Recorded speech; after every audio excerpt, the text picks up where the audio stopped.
A dor de uma mãe pela perda de um filho transformou-se em um lindo projeto de amor e de luz na Vila Nova Esperança, em São Lourenço do Sul.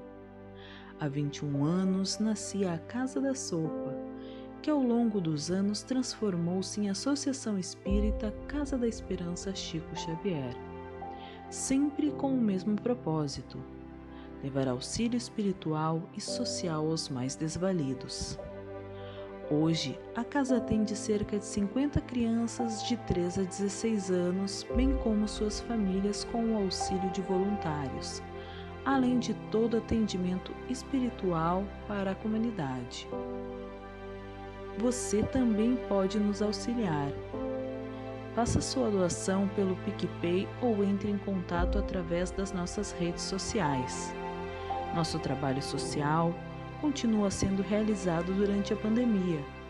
Intensificamos o auxílio à comunidade com a ajuda de muitas mãos e, por isso, desde já agradecemos todos aqueles que auxiliam esta casa.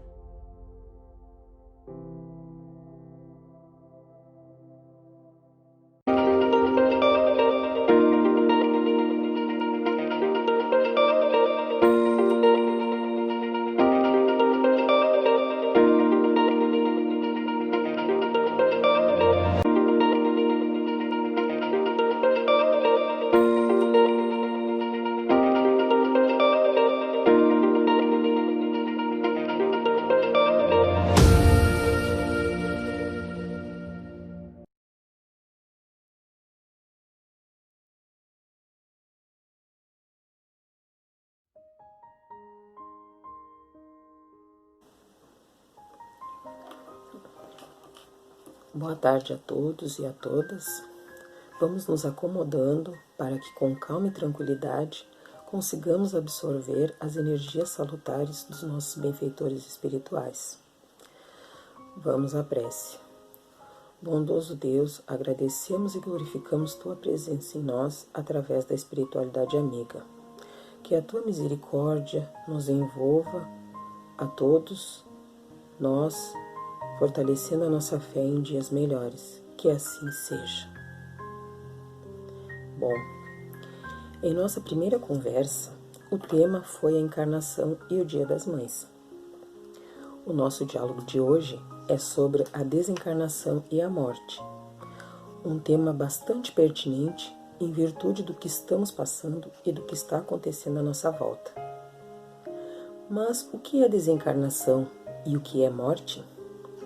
Segundo o dicionário Luft, a qual consultei, desencarnação é deixar a carne, passar para o mundo espiritual, espiritualizar-se, morrer. E morte é o ato de morrer, o fim da vida. Segundo o artigo publicado na Revista Internacional Espírita de maio de 2001, do autor Fernando Moreira, morte é a cessão da vida orgânica. Desencarnação é a libertação do espírito imortal, período de transição, na sua mudança de plano. Ainda o autor nos coloca que quando o corpo morre, o espírito está pronto para deliberar-se, porque não é a partida do espírito que causa a morte do corpo. Esta é que determina a partida do espírito. Muitas vezes ouvimos as pessoas dizerem: fulano sofreu muito antes da morte. Isso acontece porque o espírito muitas vezes não aceita e não está preparado para a morte e quer a todo custo ficar preso ao corpo físico. No Evangelho segundo o Espiritismo, na introdução, no item 11, Sócrates já naquele tempo também mencionava a morte. Das duas, uma: ou a morte é uma destruição absoluta, ou ela é a passagem de uma alma para outro lugar. Se tudo deve se exterminar, a morte será como uma dessas raras noites que passamos sem sonho e sem nenhuma consciência de nós mesmos. Mas se a morte não é senão uma mudança de morada, a passagem para um lugar onde os mortos devem se reunir, que felicidade nele reencontrar aqueles a quem se conheceu. Meu maior prazer seria o de examinar de perto os habitantes dessa morada, e daí distinguir, como aqui, aqueles que são sábios daqueles que creem sê-lo e não o são. mas é hora de nos deixarmos. Eu para morrer, vós para viver. Sócrates aos seus juízes. Na Bíblia Sagrada, no Evangelho de João, capítulo 11, versículos 25 e 26, Jesus disse: Eu sou a ressurreição e a vida. Quem crê em mim, ainda que morra, viverá. E todo aquele que vive e crê em mim, não morrerá eternamente. Crês isto? Neste capítulo, Jesus se refere à morte do corpo físico, ou seja, à morte da carne, pois o espírito fica livre para retornar às esferas espirituais. Prova disso é que quando ele desencarnou, continuou vivendo a vida em espírito. No Livro dos Espíritos, na questão 153, Kardec pergunta: em que sentido se deve entender a vida eterna? Resposta: da espiritualidade. É a vida do espírito que é eterna. A do corpo é transitória e passageira. Quando o corpo morre, a alma retorna à vida eterna. Aqui a espiritualidade nos mostra que o corpo de carne perece, mas o espírito não, ele é imortal.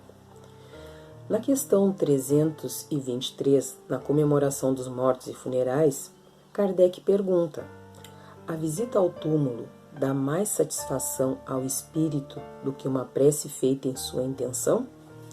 A espiritualidade responde: a visita ao túmulo é um modo de manifestar que se pensa no espírito ausente. É a imagem, já vos disse, é a prece que santifica o ato de lembrar. Pouco importa o lugar, se ela é ditada pelo coração.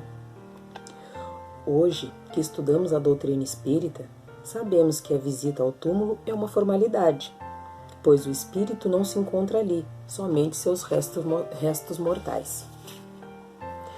Na questão 934, Kardec pergunta: a perda de pessoas que nos são queridas não é uma daquelas que nos causam um desgosto tanto mais legítimo por ser irreparável e independente da nossa vontade?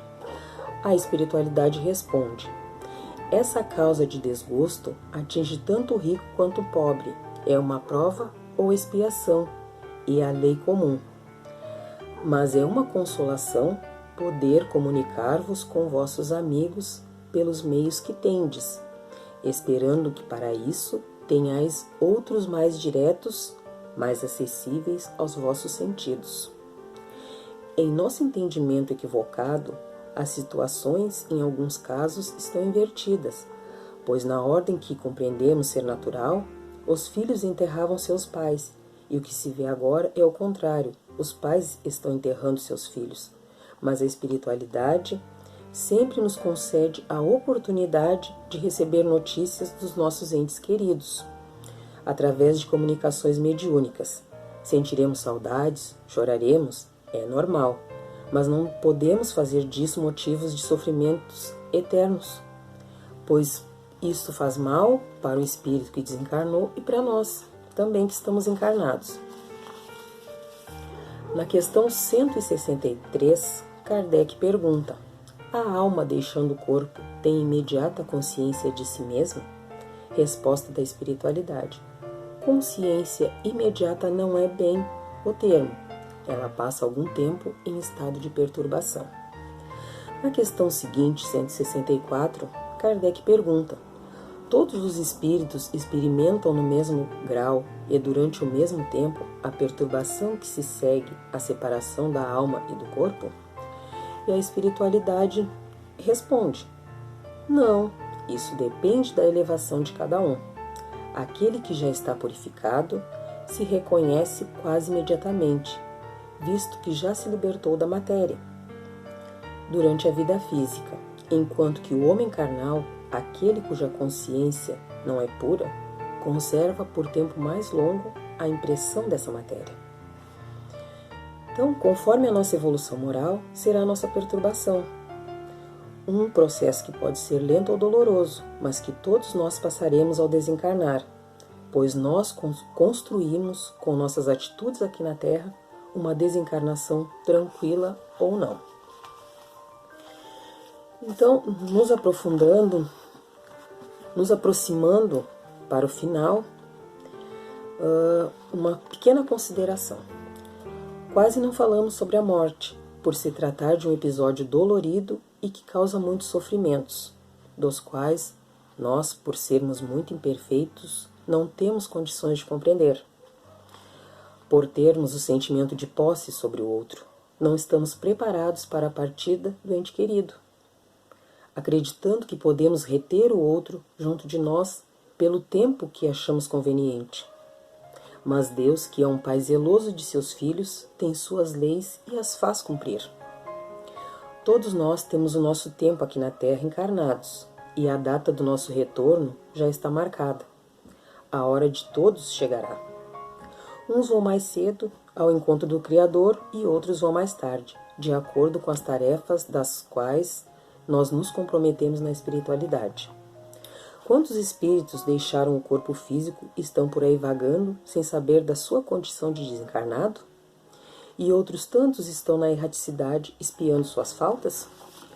Ou ainda estão ao nosso lado nos influenciando para o bem ou para o mal, pois eles nos intuem os pensamentos, mas a escolha é nossa, pois temos nosso livre-arbítrio e, independente das nossas escolhas, ao desencarnarmos, teremos que responder por elas, pois lá na espiritualidade ficaremos frente a frente com o nosso eu interior. Devemos sempre praticar o bem, sem esperar recompensa, fazer preces pelos espíritos que estão sofrendo perturbações, para que onde estiverem sintam as vibrações de carinho, ânimo, fé e coragem para passar pelas suas tribulações, visto que o espírito não morre, continua vivo em outro plano. Então, agradeço a todos e a todas pela oportunidade, pela conversa, e vamos para a nossa prece final. Obrigado, Pai, por tudo que o Senhor nos concede, pelo dia de hoje e pela oportunidade de evoluir cada dia mais. Que o Senhor nos cubra com seu manto, para que nós consigamos cada dia mais evoluir um pouco. Por tudo que temos, por tudo que o Senhor nos concede, o nosso muito obrigado, muito obrigado, muito obrigado, que assim seja. Muito obrigado a todos e a todas.